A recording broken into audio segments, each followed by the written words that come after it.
మహేందర్ రెడ్డి అవినీతి తిమింగలం 1,00,000 కోట్ల ఆస్తులు పోగేసుకున్నాడు. ఏందది 1,00,000 కోట్ల? అడ్వకేట్ రాపోలు భాస్కర్ ఆరోపణలు ఆధారాలతో గవర్నర్, సీఎం, ఏసీబీ, డీజీకి ఫిర్యాదట.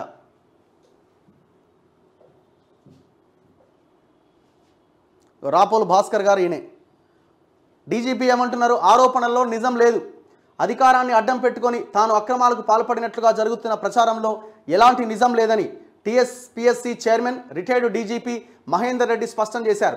తన ప్రతిష్టను దెబ్బతీయడానికి కొంతమంది ఈ ఆరోపణలు చేస్తున్నారు. పోలీస్ శాఖలో 36 సంవత్సరాల పాటు అంకిత భావంతో విధులు నిర్వర్తించినట్టుగా పేర్కొన్నారు. టీఎస్పీఎస్సీ చైర్మన్ బాధ్యతలు తీసుకున్న తర్వాత కొందరు తన ప్రతిష్టను దెబ్బతీసేలా తప్పుడు ఆరోపణలు చేస్తున్నారని వెల్లడించారు. నిరాధార ఆరోపణలు చేసిన వారితో పాటు వాటిని ప్రచారం చేస్తున్న వారిపైన క్రిమినల్ డిఫమేషన్ కేసులు పెట్టనున్నట్లు స్పష్టం చేశారు. 1,00,000 కోట్ల సంపద పోగు. మాజీ సీఎం కిరణ్ కుమార్ రెడ్డితో కలిసి వ్యవహారాలు. రిటైర్డ్ డీజీపీ మహేందర్ రెడ్డి పైన న్యాయవాది రాపోలు భాస్కర్ ఆరోపణలు. ఆధారాలతో గవర్నర్, సీఎం, ఏసీబీ, డీజీలకు ఫిర్యాదు. టీఎస్పీఎస్సీ చైర్మన్గా నియమితుడైన రిటైర్డ్ డీజీపీ మహేందర్ రెడ్డి పైన హైకోర్టు అడ్వకేట్ రాపోలు భాస్కర్ సంచలన ఆరోపణ చేశారు.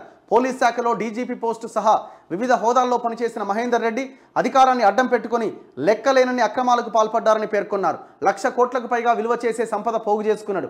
40 అక్రమాలకు సంబంధించిన సమాచారం తన వద్ద ఉందన్నారు.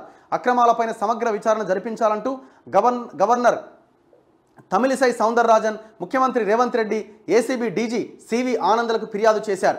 టాలీవుడ్ హీరోయిన్ సౌందర్యకు గండిపేట మండలం వట్టినాగులపల్లిలో 11 ఎకరాల భూమి ఉండేదని, ఈ భూమికి సంబంధించి సౌందర్య సోదరుడు అమర్నాథ్ వేలిముద్రలను ఫోర్జరీ చేసి యలమంచి బసవేశ్వరరావు అనే వ్యక్తికి సేల్ డీడ్ చేశారని ఆరోపించారు. మహేందర్ రెడ్డి, ఆయన రియల్ ఎస్టేట్ పార్ట్నర్ వివి రమణ, సోదరుడు వెంకట్రెడ్డి, సోదరుని కుమారుడు చెన్నారెడ్డి, సోదరుని మరో కుమారుడు మోహన్ రెడ్డి పాత్ర ఉన్నట్టుగా తెలిపారు. సైబరాబాద్ సిపిగా పనిచేసినప్పుడు హైదర్నగర్ ప్రాంతంలోని సర్వే నెంబర్ 163లో ఉన్న దుర్గామాత సొసైటీ, ఐడిపిఎల్ సొసైటీల్లో 500 కోట్లకు పైగా విలువ చేసే 60 ప్లాట్లను బినామీల పేర్లతో కబ్జా చేసినట్టు ఆరోపించారు.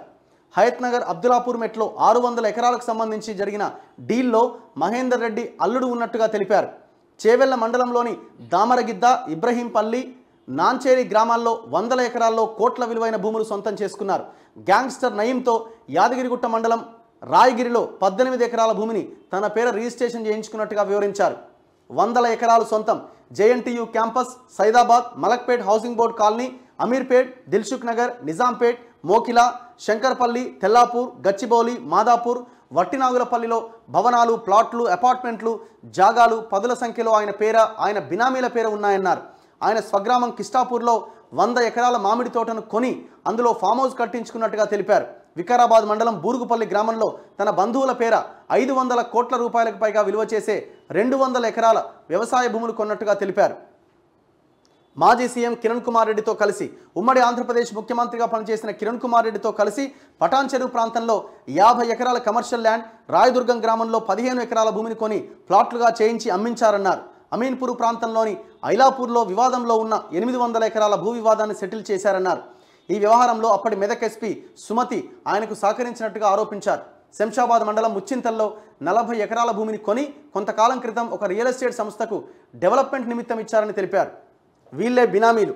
మహేందర్ రెడ్డికి బినామీలుగా ఆయన సోదరుడు ఎం వెంకట్రెడ్డి, ఆయన కుమారుడు చెన్నారెడ్డి, మరో కుమారుడు మోహన్ రెడ్డి, తోడల్లుళ్ళు గోవర్ధన్ రెడ్డి, బాణాల చలపతి రెడ్డి, సీసీ కెమెరాల వ్యాపారంలో భాగస్వామి అయిన మల్లారెడ్డి, భార్య అనిత, సోదరుడు రామచంద్రయ్య, ఉమ్మడి ఆంధ్రప్రదేశ్లో ఉన్నత విద్యా కౌన్సిల్ చైర్మన్గా పనిచేసిన కేసీ రెడ్డి, కాంగ్రెస్ నాయకుడు కావూరి సాంబశివరావు, ప్రైవేటు వ్యక్తులైన జీవన్ రెడ్డి, ప్రదీప్ రెడ్డి, విజయ్ రెడ్డి, పోలీస్ అధికారులు శ్రీనాథ్ రెడ్డి, రామ్ రెడ్డి, జంగయ్య ఆయనకు బినామీలుగా వ్యవహరించినట్టు పేర్కొన్నారట. మొత్తం ఈయన ఏదో డీటెయిల్స్, ఎవిడెన్స్తో సహా, పేర్లతో సహా పెట్టిండు కదా. చూద్దాం, భాస్కర్ గారిని ఒకసారి ఇంటర్వ్యూ చేసే ప్రయత్నం చేద్దాం. ఆయన దగ్గర ఏం ఆధారాలు ఉన్నాయో కూడా తెలుసుకునే ప్రయత్నం చేద్దాం.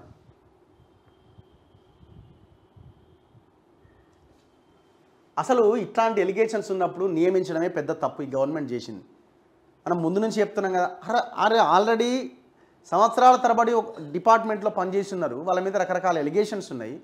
దట్టు కేసీఆర్ గవర్నమెంట్లో కీలకంగా ఆయన వ్యవహరించిండు, చాలామందిని అరెస్ట్ చేయించిండు. ఇవన్నీ ఉండంగా సరే ఆయన మంచోడో కాదో తర్వాత విషయం. అసలు అవసరం ఏముంది? వేరే ఆఫీసర్ లేరా?